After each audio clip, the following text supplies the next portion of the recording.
plutôt mon qui mission sur le président du CESAC, maître Christian Bosembe, a lancé bon appel mon nande konaye héritier Watanabe, ou azali musicien, ou bamsou ben un musicien présidentiel. A ben ça qui pour la chanson na moka sali o e sali bon ma ben na matoyi ya bana biso ba parents musique wana sali ma ben mingi et ba ben ça qui pour na ko solo la pour na ko censurer nzembo wana ke ko bandela et puis a changé clip na ngo pozala ki ma eza ma ben makasi ko ti la kaka verset biblique moko oyo eza ko lobaki mutu soka ko feli mwasi topé mobali abala le susute ce qui verset biblique wana sali botindi comme ça to ko yeba ndeni to ko développer mais assez que moi je sache na moni mabe pasteur Marcelo a ko sala nanga M23, bah, avec l'argent sale, quelqu'un journaliste. Si vous voyez aujourd'hui déjà, Mendeko héritier Watanabe, Azali Bongo musicien présidentiel, il avait refusé de répondre à l'invitation à Ndekonaye Christian Bosembe à Kenaki Napoto. Nous tous on a suivi sur des réseaux sociaux comment est-ce que ça là qui vidéo est commis viral. À l'objet qui atteint la carte à Kinshasa, boy musique bêta, mais la carte ya poto bisika les hommes qui avaient bêta na TV5 qui koleka na RFI koleka na ba boîte et ko bêta na yango. Mais yemoko après départ Maman Blanche a sali pas même 2 ans. Pas même 2 ans depuis Maman Blanche a été enterrée dans la nécropole. Et alors pasteur Marcelo to ngala mituna qui déjà c'est que moi si wana azalaki déjà mais oui très bien azalaki déjà et Maman Blanche azalaki c'est que ya azalaki jako tamola na non pardon festival ya o basenga benga ki mon festival mondial ou surtout ba festival local parce que batu nyonso bazalaki te et to moni ndeko héritier Watanabe abeti yango bisika ba autorité bazali et papa Marcelo vivait déjà en cachette avec maman Esther. Est-ce que vous ne trouvez pas que vous êtes... Non, non, écoutez, ça ne pouvait pas se faire. Comment ça? Ça ne peut pas se faire que non. Dans moins de 6 mois, pasteur Marcelo a représenté sur le local Gabala. Une fille. Écoutez, non, non, une année, ça dit, pasteur Marcelo a laissé. Ici, dans ce pays, on avait vu comment est-ce qu'un jeune, au Combo, je crois, DJ Momboshi, à Kangama pour la musique à Betaki, c'est pour ça qui batote. Tu vois comment on a vu ce zigzag. Oh, bakanga qui est pour la danse, ça veut dire que c'est ça batote. Dernièrement, tu vois comment on a des comos à TikTok, il y a TikTok. Bah tu peux interpeller pour que la danse n'a pas dans TikTok et c'est pelaté. Mais combien à plus fort, combien de héritiers oh avec nos bêta, avec nos représentants musique, même en dehors du pays. Avec la musique oh ils sont obscènes. Et eux c'est ça batote. Et eux même ma bande on a vu sur la misère les amabé. Mais l'État congolais à côté la c'est ce que nous, en tant que coordonnateurs, et Congo nous appartient, nous déplorons de la justice. Et ça, le lingue c'est le peuple de Gounioso. Ce qui est là, nous consommons Tamba, Azali Bongo, la carte de la justice, à combien plus fort, et que tu vas t'en beaucoup bangaï. Ça va vraiment ébélé, ça va intervenir. Quel point vous là, kaka. Oh, il y a une émission Tribune du Peuple, oui, Tribune du Peuple, émission Oyo et Yaka Mingi. Pendant que Beta, ma soeur Maïni, ma collègue, Kanamboka, Yakongo, Maïni. Bakokamba biso bakosala mais nini population o bango bakokamba eza kosenga parce qu'on a comment te comprendre le moko et ce lokoyo population ezelaka pas bakonzi eza o bakonzi basala kate et le Congo ezalaka nini parce que le Congolais moi je l'ai toujours dit s'il y a une chose que le Congolais ça kozela lelo ezalaka azala d'abord na kimia parce que kimia ndemu tele kimia avec la paix okoki kobima ko kende kolukela bana ou kende kosala makambo ebele parce qu'il y a la paix. Le colonel a fait le nini, Congola le Kolia, Komela, Nakolala, Yakimia. Kolia, Komela, les Likoloba, il faut misala. Est-ce que Tata Mokonzi a promis à Bison Amandene à créer un emploi? Est-ce que tu es l'homme qui a emploi, il s'est créé, mais il créé dans la société, mais essayé, Oyo, et si engagé Batou. Mais jusque-là, Batou, vous avez la réponse, quand vous avez une tribu du peuple, les émissions Oyabino, Autre sur la Bino en direct. Tout ça, vous tournez émission, Nabiso Mkololelo, déjà 13h passé de 20 minutes. Numéro est annoncé à écran. Benga Biso, soit comme la Biso, comme Benga tout est parce qu'appelle vous allez moi pas suffit que tous en direct. Mais comme la Biso, ça peut m'acanisina. Yo, toko la mingi. Maye ma koleka nangambu ya doa, to yebi accord de principe et signamaki. Motuna toko mituna lelo, na bato to yambi, auto solana bango esa to yeba. Pourquoi à chaque fois ceux qui signatirent, tout le monde qui le 27 juin, il va signer qui signature au niveau États-Unis, accord de paix entre Rwanda et RDC. Tout le monde qui agitation, mingi qui plus n'angambu ya bandeko. Ya Rwanda, est-ce que tout le monde qui Kagame a perdre pédale, ba ministre na yekolo ba oyo sinyama kité na kati accord. Ba on va kolinga kola ki sabiso ke ba on est plus baza ba gagnant. En même temps, sur le plan interne aussi, nous avons des gens qui ne sont que là pour na ko décourager ka ben fort et ça ko salema. Ben fort diplomatique parce que comme nous le savons tous, cette guerre d'agression est bandit les lotés. Bandit les lotés parce que tu as la guerre, ça fait 30 ans déjà. Oyo, bitumba, oyo, surtout bandeko, oyo, to bengaka, siton, banguna, oyo, to benga M23, bayaga, mingi. Na sima ya Rwanda, oyo, Rwanda, abate la soit à Bombaka. Mais lelo, to moni, Rwanda signé, est-ce que, esa victoire, est-ce que sa victoire, pour na R2C, comment la Rwanda, qu'on dit mal lelo? Tout le monde était animé qui, au niveau des États-Unis, a signé accord de paix. Tout le monde qui va partir à niveau de Doha pour signer accord de principe. Est-ce qu'on est là où tout ça est-ce qu'on est là où il ça réellement kimia? Si quand on souhaite faire condoléances na ba famille nyonso oyo et tu fait la bande qu'on accident ou salimi lelo la tongo na niveau ya matadi kibala tout ça na bilili mais quand tenir ba marabosto ko diffuser ya monter ça passe. Comment on a dit bandeko ba kufeli, comment on a dit bandeko ba kei, bandeko ba kei, parce que ba kumbi na biso, oza kubimisa mutuka na nzela, oza Coca-Cola ndela na mutuka wana te, ezaki mutuka ya ben oyo frein et silaki et que ko ramasser nyonso oyo ezaki na nzela nango et bomi bandeko ebele jusque là bilan toza ko zela la voix officielle ba yesa biso il y a eu combien de morts par rapport à l'accident wala mais tika to suite na ba condoléances na ba famille oyo nyonso na moment eza ko lela et je profite aussi de cette occasion pour souhaiter surtout au nom de la Fondation Joseph Makolo, où déjà fait Evra Kamingi, Bangambouana, Matadi Kibala, Matadi Mayo village, et Sikanimi, président Marcel Toumbazali, na niveau ya mitaine des scènes, tout ça comme on a. Bandeko Bazako Bunda, de façon que Fondation Joseph Makolo, et ça aura toujours, il y a Kotombo Mayam, Tokoyib Sarabino Bandeko. Jusque-là, la Fondation Joseph Makolo, et ça, n'a pas moment d'identification, l'actualité aujourd'hui, et ça, son carte, il y a membre. Oui. À ne pas confondre avec d'autres choses. Ceux qui réellement sont chef de base, on a tous la même vision pour cette fondation, pour accompagner la vision de notre président fondateur qui est le patriarche Joseph Makolo Tshibwabwa. Tosengi Nabino Kimia, chef de base. Évitons des querelles, parce que Balobaka, Nabomoko, Nesikani Tokolonga, mais ceux qui sont divisés, moi je l'ai toujours dit, Bato va être divisé, Moko Abimaka perdant, Moko Abimaka gagnant, mais la fondation Joseph Makolo division, et ça, Oyo. Surtout amour. Merci na Armen Mombembe, c'est des choses, oui. Armen Mombembe, merci Nathalie Pembe n'a pas trash na Moni Didier Mombembe, maître Dominique, le magistrat Dominique Mutungilai n'a pas chopé Bambote. Merci surtout na Petambo Mombembe, oui. Merci. Na papa Géry Mata. Oui, merci na commandant Flavien Babi, la sécurité de mon côté est assurée. Par une seconde, on a des bisous, Nangonga, Oyo, Tika, c'est venu ce qui Ngonga, la bisou, qui, Yako Beta, Masoulem, Boka, Ningzalaka. Tika, toi, Yamana, nous, moi, Namboka, Roland Tali, Congo nous appartient. Boni et bienvenue dans l'émission de Mkolalelo. Merci, Ndeko José. La Pessimbo, Tena Batonion, sur Bazoa Minanda, Kunangoma, Oba, Rolanda Bisso. La Pessi aussi, Mbote Nabatonion, sur Bazoa Minasima, télévision, Bako Sala, été Batunanda, Balanda Bisso, Kitoko. Et aussi, laisse-moi dire un mot et saluer les gens qui sont en train de nous soutenir pour que Marche de Santé Nabis Haut doit projeter pour que ça le vendredi 1er juillet, le 1er août 2025. Les gens comment nous appartient. Je salue directement le chef héritier Lokula depuis SNCS et je salue le président Yoa Kongolo ainsi que les DG de la JET. Groupe de titres de transport, le DG Patrick Makanga, qui sont en train de nous pousser pour que le Kouane et Simba. Mais je ne peux jamais passer pour dire une chose par rapport à notre République et aussi na kati ya gouvernement na biso. Oyo puis Marambeko le Karat Nambo Katoro Sepela na monté biso ba congolais, plus précisément nous les Kinois.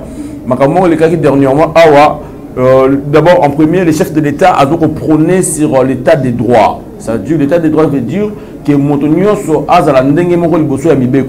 mais mon frère José, laisse-moi te dire qu'il y a eu un mois passé ou 2 semaines, 3 semaines passées, plutôt mon équipe sur le président du CESAC, maître Christian Bossembe, a lancé un appel Moko Nande Konaye, héritier Watanabe, ou azali musicien ou bamsusu babengaka musicien présidentiel abengisaki pour la chanson na moko asali oyo esali bongo mabe na matoi ya bana biso ba parents musique wana esali mabe mingi et babengisaki pour na kosolola pour na koluka kocensurer nzembo wana kende kobandela et puis a changé clip na yango po ezalaki eza mabe makasi mais ndeko héritier Watanabe o azali bongo musicien présidentiel.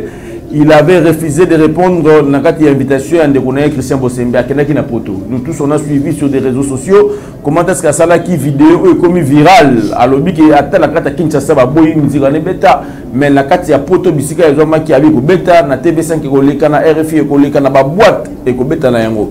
Mais ce qui est plus grave, tu as remarqué que à dernièrement bato ko sala festival il y a un festival mondial festival local parce que tout le monde est quitté et tout le monde est héritier Watanabe a bêti à bisika ba autorité bazali.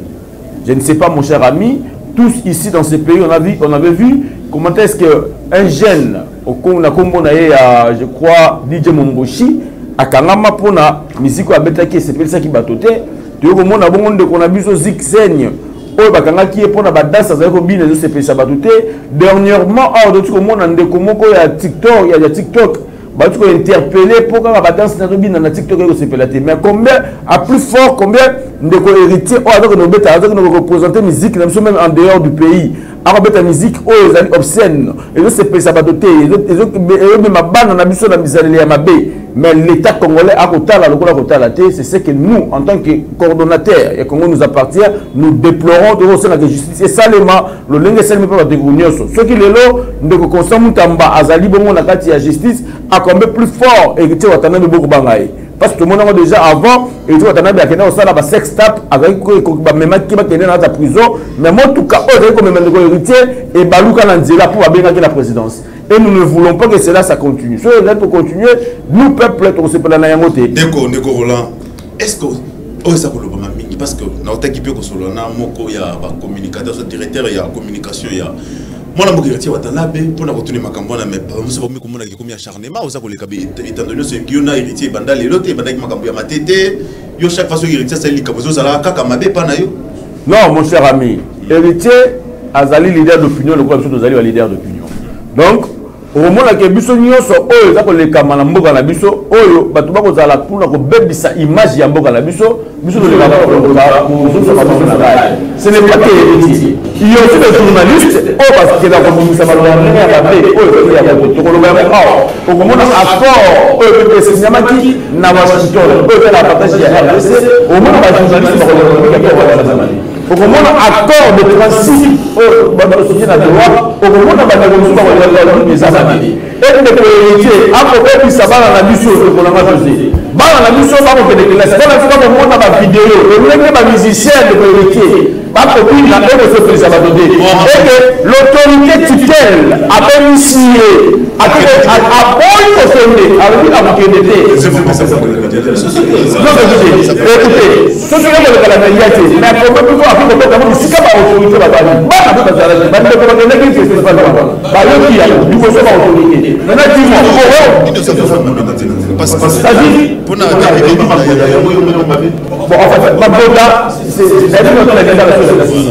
problème la danse pour va interpeller la justice c'est ça à interpeller en tant que citoyen. Il fallait normalement à répondre à l'appel, il y a des dépôts qui sont respect. Mais ce qui est vrai, une légende comme ton frère L'Union l'avait interpellé, c'est votre candidat. Pourquoi pas lui? Héritier c'est un arrogant. Héritier c'est un arrogant. Il faut condamner ma maman. Tout le monde a changé. Tout le monde a tout. Mon frère, ça m'a fait pour dénoncer. Héritier c'est un arrogant. Mon frère a venu mon des alliés. Il a des choses à faire. C'est comme ça la merci Roland. Merci.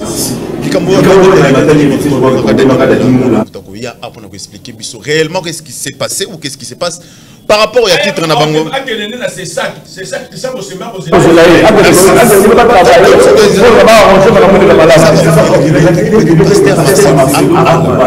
déjà demain mercredi le 23 mars, pasteur Marcelo va banosaki libala na une église. Dimanche il est qui tout banosaki.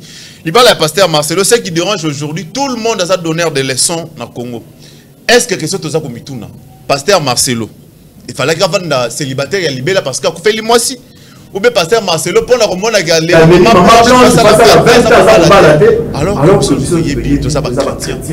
est-ce que pasteur Marcelo a libanda ya Bible? Kobala bala subala le ça ko zala libanda ya Bible.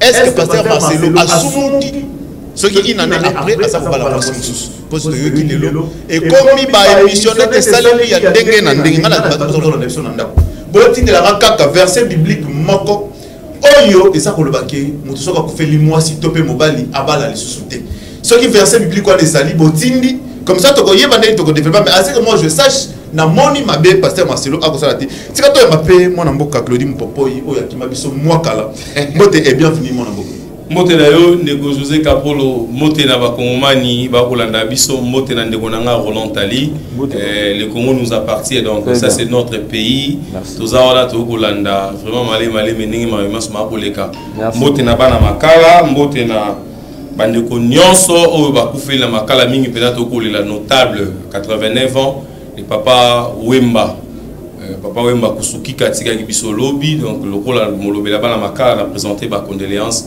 na famille Kusuki Kapé famille Musitu Mobimba. Merci beaucoup mon amboka malbessé pas na yo yebisa na le rôle peut-être na tout mais pas de sur les photos bêta tout nous aura moins 1 minute quand est-ce que Kolibala et Marcelo ko sala polémique lelo Kobala après kufela mutako Kobala parce que ça pasteur mais ndeko c'est tout à fait normal pasteur Marcelo de 1 aza leader d'opinion.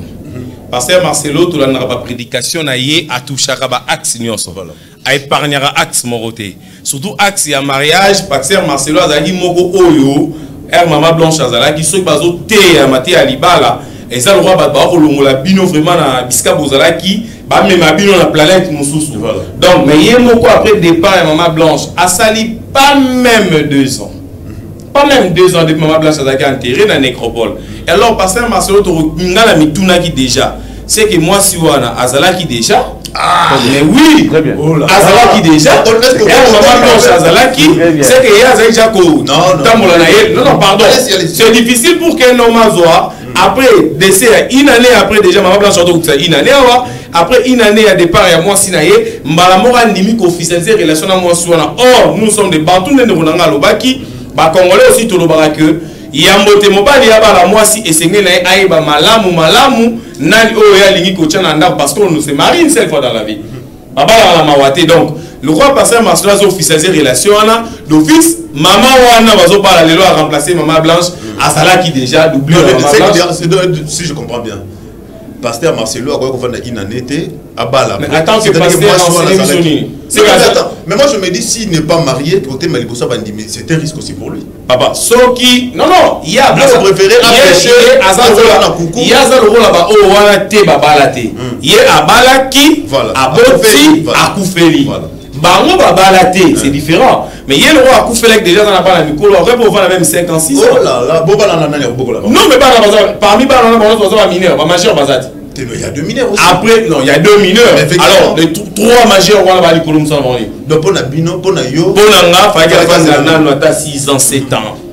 Merci beaucoup, il fallait faire pendant 6 ans, 7 ans. Voilà, tu as les questions, on a payé, ça va 2 minutes parce qu'il faut que tu en tant que Moussa Ilankolo, est-ce que vous pouvez quand même prouver nos téléspectateurs qui nous suivent maintenant que ce que Marcelo a fait? Ils ont mabé parce qu'il s'est remarié, mais bon, je ne dirais pas qu'il s'est marié parce qu'il est resté célibataire après la mort de sa femme. C'est qui est tout à fait logique et normal, qu'il devait quand même se remarier. Est-ce que vous pouvez quand même nous donner un verset biblique qui interdit à Marcelo Yakoba la lissous? Merci Ndeko José. Là, vous venez de me présenter comme aussi serviteur de Dieu. Effectivement. Eux aussi, je le suis. Dans la Bible nous dit que nous devons être des modèles pour les autres. Ce que nous prêchions, on ne prêche pas seulement les gens qui nous écoutent, mais nous-mêmes, nous devons porter ça en nous. Dans l'une des prédications du pasteur Marcelo, nous a dit ceci. Il prêchait les fidèles, il prêchait des jeunes couples, eux aussi, des gens qui, de fiancés et autres. Le pasteur Marcelo a dit, pour que aucun ne combat la moutou, Yoka José. Avec pour que le bala moi si on dit mon bala il faut voir non 5 ans à fiançailles. Pour y bailler. Pasteur Marcelo avait pris l'exemple Yaye. Na maman Blanche. Ça dit habite là na maman Blanche, tu vas dans 5 ans pour te bala. Lui pasteur Marcelo, c'est un modèle pour ses fidèles. Les gens qui n'ont pas apprécié ma brebis, on va apprécier. Alors exemple pour Nabaro. Pasteur Marcelo nous a présenté Maman Blanche, ça dit comme un ange. Elle était pour lui un ange. C'était son épouse. Et alors, prenons ça comme cela. Mon frère, Pasteur Marcelo, Maman Blanche a couché dans le mois de juin 2024. 40 jours, on a vu déjà un mois et demi. Banati lelo, bazala la passe douleur. Il y a maman la baron Tchokoufa. Parce que il va vivre ne bazala.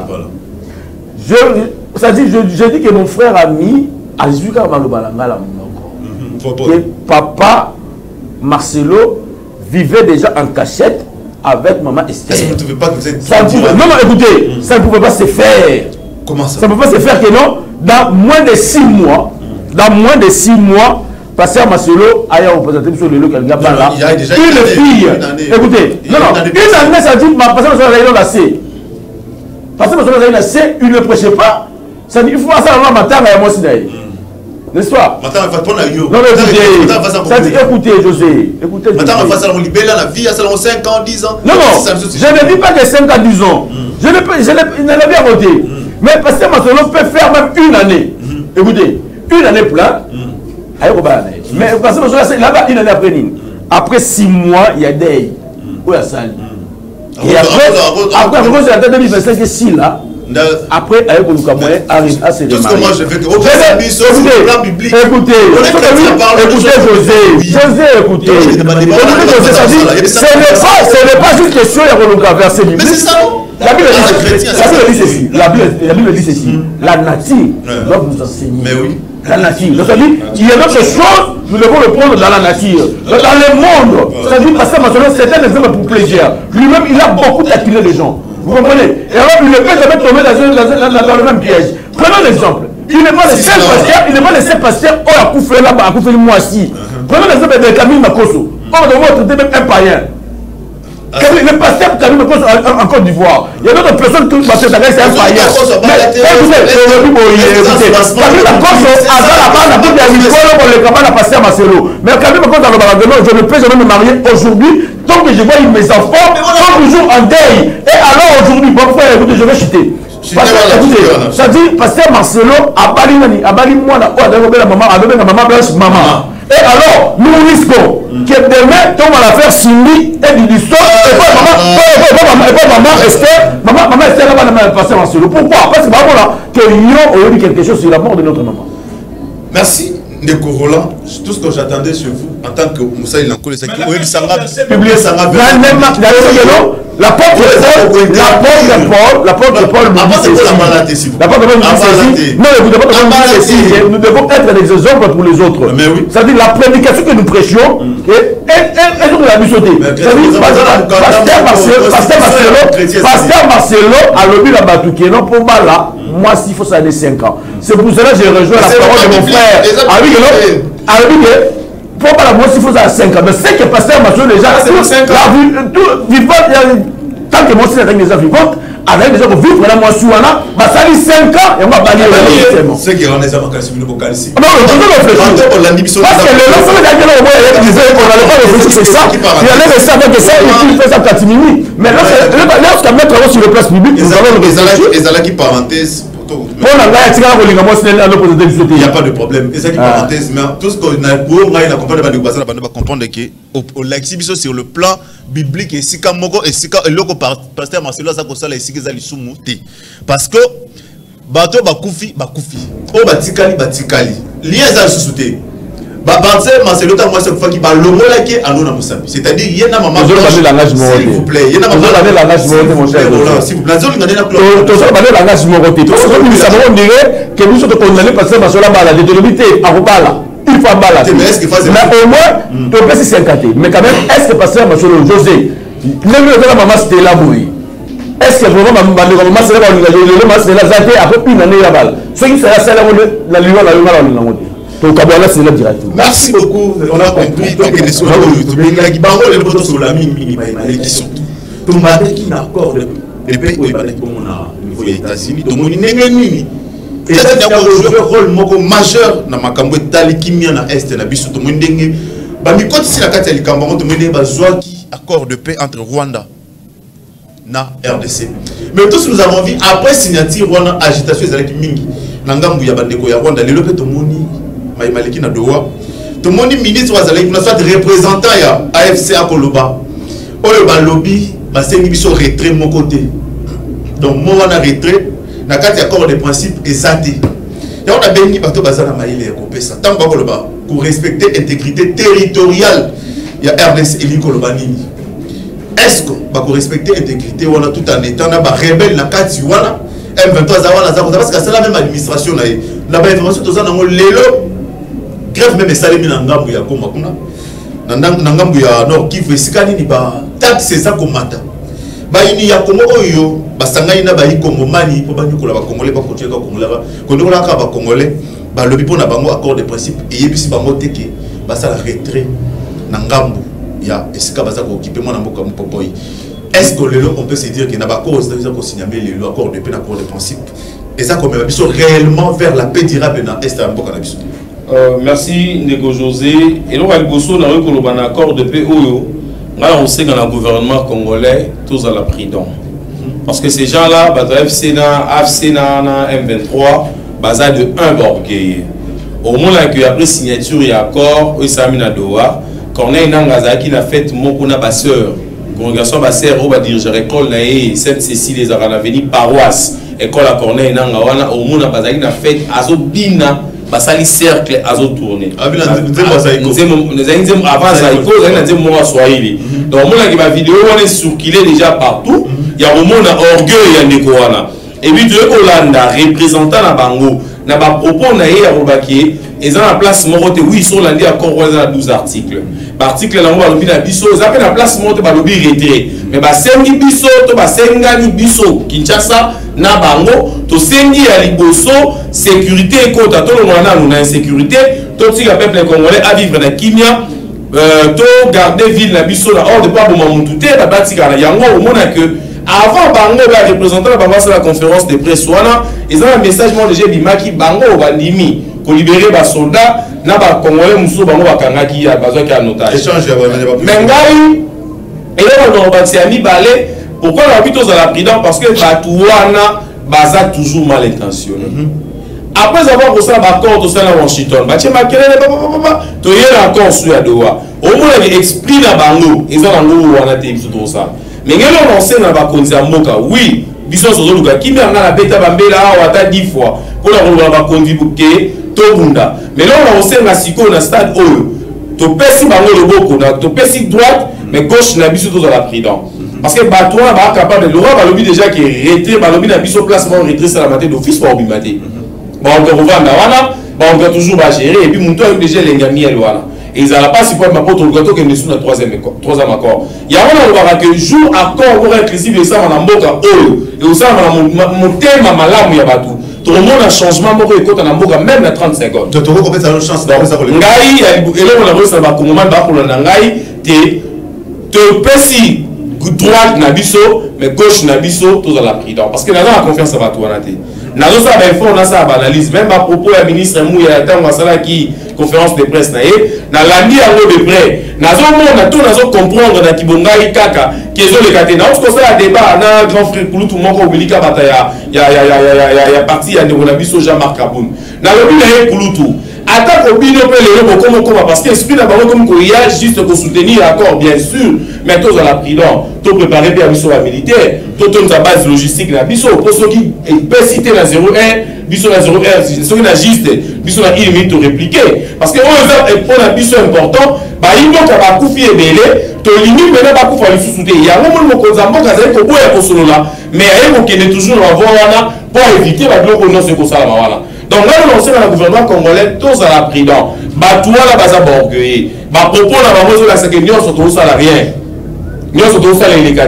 Donc soyons prudents. to préparer ba militaire sont déjà ba général bas à après kanangi to indara parce que to landa ki ba kubie ko asa ko lobabi pays mon côté et ko kondima ezanga kimia surtout na mboka nango par le quel que soit président ou asa ko diriger quel que soit administration ezali pas beaucoup toucher l'intégrité territoriale il y a mboka te là on se pose la question est-ce quand le M23 fait que l'exception qui était comme mot retrait c'est-à-dire bon, on va se retirer mais comment est-ce que va respecter l'intégrité territoriale de la RDC ceux qui vont bazaka kawana ndeko na lobi na yo on va quitter sur la président parce que ce qu'on est d'accord c'est le ministre de l'information avec la biso accord wana ils ont déposé sur constitution RDC charte ya Union africaine et droit international les résolutions du Conseil de sécurité notamment au 2773 et puis l'accord à Washington au moins malgré l'accord il y a deux reposés sous Milo Kouana mais pas propos il y a bande quoi tout le monde dit moi qui tu fréquentes moi je te dirais mais ça il y a pas Babylone sur Tagnon le monde qui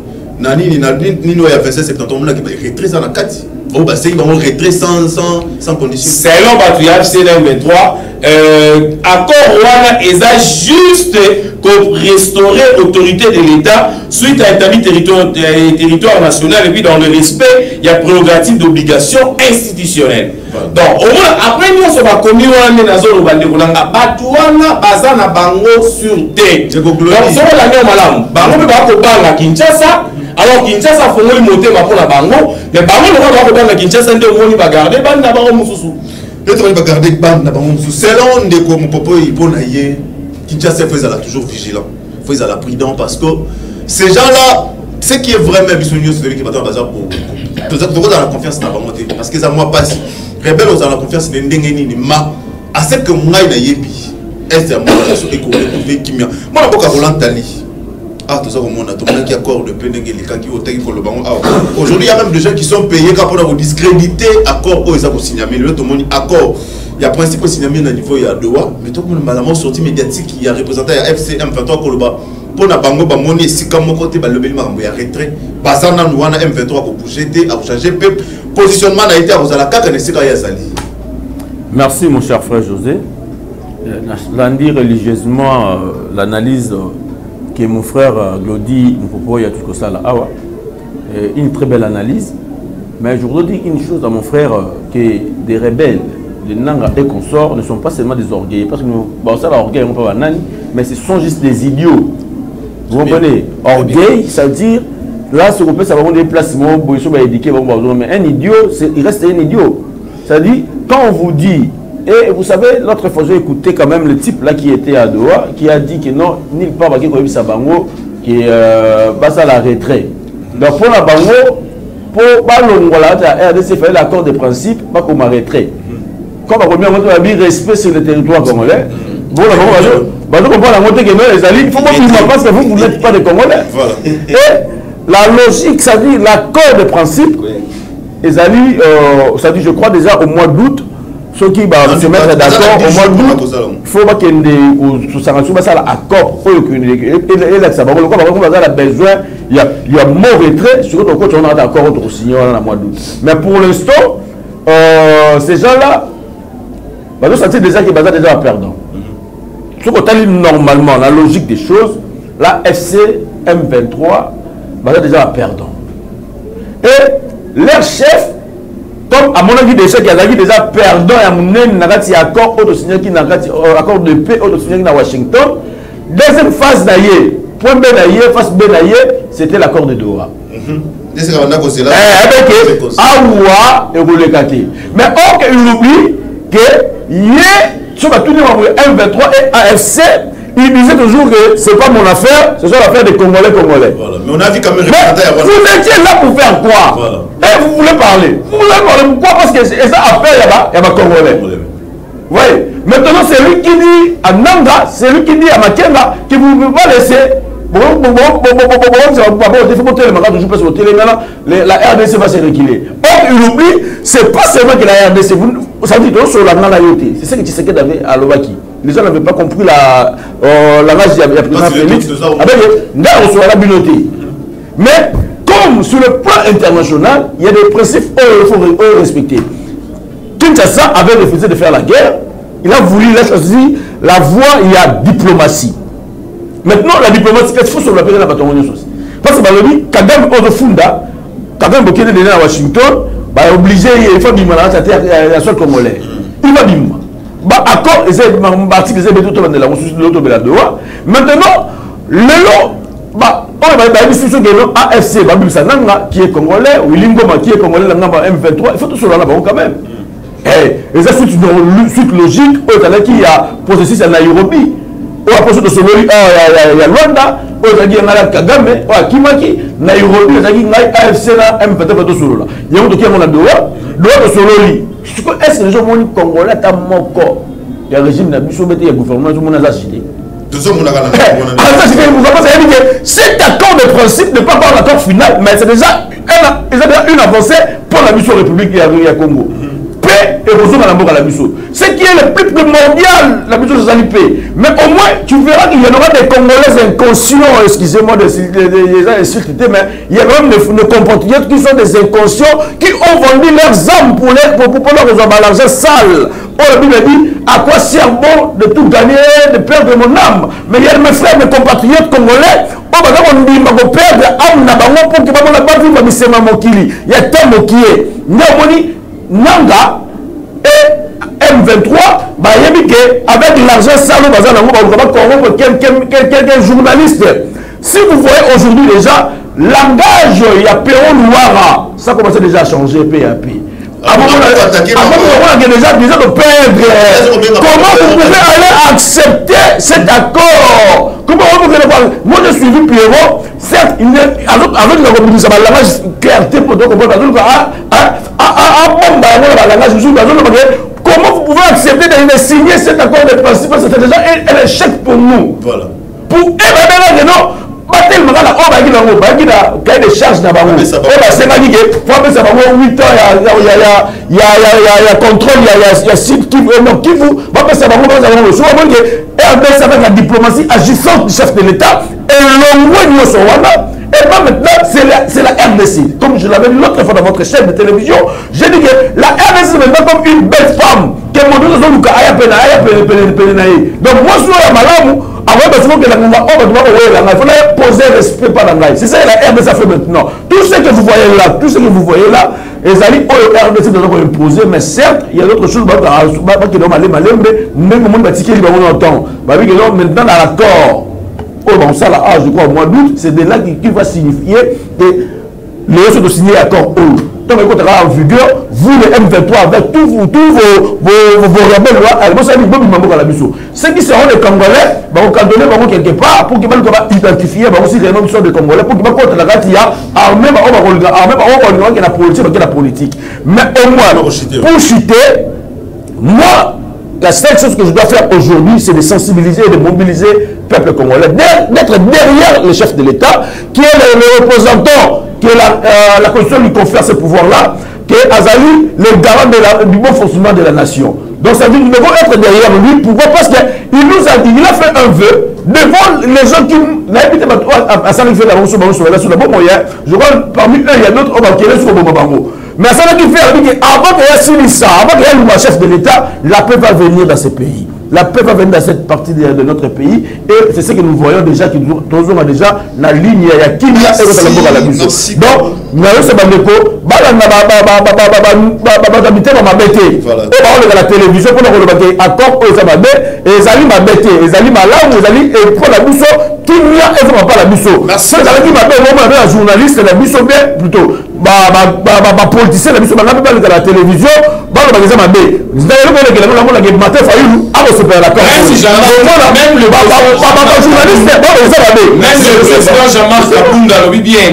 prendre connaissance l'accord entre RDC et Doha a précisé bien assez ya malobanaï ya koloba que accord oyo et le coup les alaki na moko ya ba idée na ya sortie de crise donc pour na yé RDC déjà a sali pas mal vers sortie de crise déjà moko donc c'est tout à fait normal effectivement parlant déjà Makabund parlons maintenant il y a Oisa Koleka actuellement parce que au lebel mango ya le bipona accord de principe vous oubliez que Jama Kabound il a parlé aussi du dialogue à Betty Masolo Mingi de pona dialogue est incontournable donc sans dialogue il y aura pas la paix parce que selon Jama Kabound qui m'exate ba pour nini cohésion nationale les autres à la cate ba arrestation et pas pouvoir moya tyrannie pouvoir moya dictature ça au senga ba comme mani ba fanda basola est-ce que vous trouvez que dialogue na mboka oyo eza kaka nécessaire pona ko sala mais il faut que c'est la gamme mandat c'est que d'ici là tant que na élection ne tobisa ko sala élection na biso il y a liboso ndeko dialogue ekoki ko empêcher élection en 2028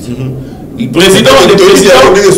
président Félix Antoine Tshisekedi Tshilombo Fachi Beton il est un démocrate donc à respecter constitution ngai nazo kota sona côté esprit na ngana kata dialogue et là on nazo linga liboso ko yebisa banganga nzambe ya Senko moi je suis catholique naza chrétien catholique baptisé union sur l'église catholique et là on a linga ko yebisa bango depuis moka o salama RDC a sali 22 dialogues et parmi les 22 dialogues wana eza atala dialogue mon côté et bimisa moka o la crise ba dialogue nous c'est ça la marakaka na Congo et ça la rakaka na suka nango gouvernement union nationale partage à gâteau o rozala aladi bourgmestre balongole ba commissaire ministre ba tie ba DG donc et lui ba dialogue wana parmi les 22 dialogues il y a 10 dialogues dirigés par le prêtre donc au moins que bango basala déjà 10 pour la 11e na bango et le ramala muza souté kana pour espoir exacté na pour ngai et le kwa liboso na kosenga dialogue ça bien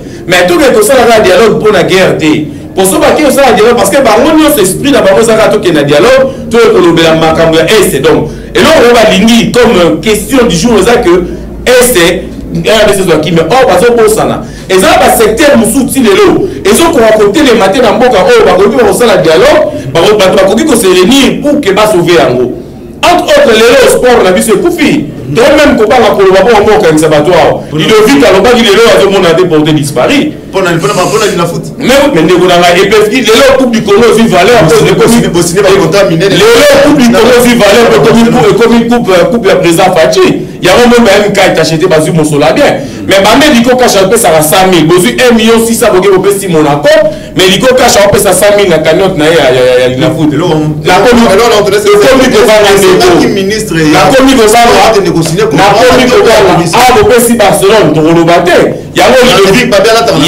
a un Ludovic qui a ça avant mon na ta porter disparu pas bien les olukaye ngala ko bani mais ngelo on conclure quand na kati accord na kosenga na évêque ya Senko bango balobaka ke baza bato baza na kati ya société civile bango balobaka ko défendre la population mais to bosana ba école catholique lelo boboyi bana o bazali na bazemi bakota basa l'examen donc bino botimi na bino bana bakenda ko bazemi po batanga na école mususu po bino o sécuriser ya bino or déjà elo bazali malamu te ba école catholique lelo minerva les a likolo bato ba combattant gratuité bango ba évêque mais le roi on ça dialogue ça dialogue pour vendre ça vraiment pas stabiliser secteur en cinéma gratuité on est vendre les gens vont combattre les sous gratuité en maternité donc pas dialogue que ça ma question belé mais sur les ça pour la S ngala zone dimanche président Martin Fayulu Ndimi président Jean-Marc mais exemple va pas tout ce que va chiona merci Claude tout ce que va chiona je partage à gâteau Tony matériel qui pour ma ça on a 500 pour moi par contre tu n'as pas premier ministre de la défense Martin Fayulu non moi na boka on a tali le dialogue est ça incontournable sans dialogue qui met aux alakagate parce que moi je me suis toujours posé la question de savoir est-ce que réellement il y a un problème de cohésion nationale ou il y a un problème de cohésion politicienne. Quand nous parlons de dialogue, tout le monde a plus qu'un politicien. Tant qu'on a partagé un gâteau, peut-être que c'est sur 3 ans, il y a ni premier 3 ans, il y a transition, tout le monde Martin Fayulu continue au gouvernement, tout le monde va bien Moïse Katumbi, tu éviter Joseph Kabila. Est-ce que le dialogue est vraiment sincère? Merci mon frère José. En fait, par rapport à cette question, je serais un peu en contradiction avec mon cher. Oh là là.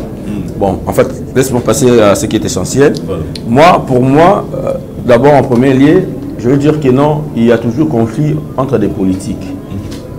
Ce n'est pas un problème de la cohésion nationale. Mais carrément, sur la tête, il faut pas continuer à bureau. Il doit continuer à la cohésion nationale. Voilà. Mais en réalité, ce sont des conflits politiques. Tu verras que les abbés, par exemple, il y a gratuité d'enseignement. Pourquoi? Parce que il y a 20 millions, mais il y a 7 millions. Or que bango bazo œuvrer pour na peuple. Bango bazo l'approche peuple. Pourquoi c'est bateau baza babola. Mais sur babola on va foutre ça bango $800 chaque fin pour la classe. Et s'il faut remplacer des gens dans dialogue wana, ceux qui ont fait ça les m'appellent qui pour pas contre la gouvernement, je suis d'avis. Pourquoi? Vous prenez quelqu'un comme le ministre des Sports Didier Boudimbo. Depuis que le président Tshisekedi est président de la République, il est toujours ministre. Mais dis-moi, dans le secteur sur les cas, il y a Malam. Voilà, c'est ça que j'ai dit en fait. Donc, quand les gens vont venir pour dialoguer, je crois que ça sera toujours comme ça. C'est-à-dire, il y aura des amants du président Fachi pour récupérer des années ou à perdre la qui met dans la Est. Et puis, mais moi je me rappelle que il y a un changement encore, il y a ma bébé. Il y a ma bébé, le chef de l'État, ça va kende. J'avais on les appelle qui va déjà, il y a un chité. Le président est en train de faire une diplomatie enrichissante et gagnante. Là, tout le monde a de partout. Aujourd'hui, il y a eu des sanctions aux États-Unis contre Rwanda. Mais les gens n'en parlent pas. Vous comprenez? Mais au moins, on a chité sur les conflits de politique. C'est-à-dire, tant que nos politiques ont toujours un conflit, il y a des voilà pourquoi il ne faut pas solo là. Les politiques ne vont pas solo là. Pas solo là avec sincérité de cœur. D'abord, nous, ce peuple doit souffrir par rapport à la banque. Par rapport à la ministre, elle est là. C'est plus là, on a la Jeep, on a mais le peuple, oh, national, le peuple doit la conflit. Au moins, la commune, la ministre, il n'y a pas si à votre livre. Donc, je me répète que Bateau va mériter place à la ministre comme de Thérèse, madame il y a affaires étrangères, elle a mérité. Nous avons mérité de faire à la Libanda. Nous devons dire pourquoi l'aménagement territorial. Pourquoi? Merci beaucoup. Il y a beaucoup de gens, nous devons cette Kikouni. Avant que le gouverneur avait le Kinshasa. Merci beaucoup. Ça dit, le gouverneur avait le Kinshasa, moi je trouve qu'il y a beaucoup de choses à dire quant à ça, mais faute de temps, peut-être la prochaine fois, nous serons encore là. Juste 30 secondes, oui. Merci pour la 30 secondes. On a la ligne juste au sein de la Macaloise. Tous à la samedi, baïke na aéroport Yanjili pour envoyer un mboka blesse qui a fouga mavinga. Yé moulobela bana makala le vrai prophète ya makala batindeli biso puis nazo souhaiter bon vent na couple qui maké CL Bren o lelo ba koloba na oui liboso ya ba boti babango parce que wana za moninga na ngabo mwana akopesa biloko ya libala leo na belle famille na ye donc na tombeli bango libala malamu puis merci na ndeko. Donc, vous savez, on a makala, on a deux ponts, on va construire l'honorable Blaise Kafouga ma vie, on a venu Mayon, c'est l'avenue de là. Donc, on a peu comme on a un bisonné makala, merci, juste 30 secondes pour terminer. Là, j'interpelle toujours. Alors, je lance une invitation. Nous appartient notre structure indépendante. Et je vous invite, déjà, c'est 1er août 2025, nous avons la marche de santé. Marche de santé, nous allons pour notre dénommement et mon vivant. C'est-à-dire, je suis les frères de mon frère Glody, de frère José, nous sommes ensemble pour que le pays n'habite aussi ma main dans la main, autour de que nos politiques, que nos dialogues pour que vraiment que nous sommes tous Congolais. Déjà le 1er août. Voilà pourquoi nous vous invitons de venir y participer avec nous pour tout tambola, tout qui nous sensibiliser, peuple qui nous a total sabaron bolingo pour merci. Merci beaucoup Roland Tali, merci Oban les abongo.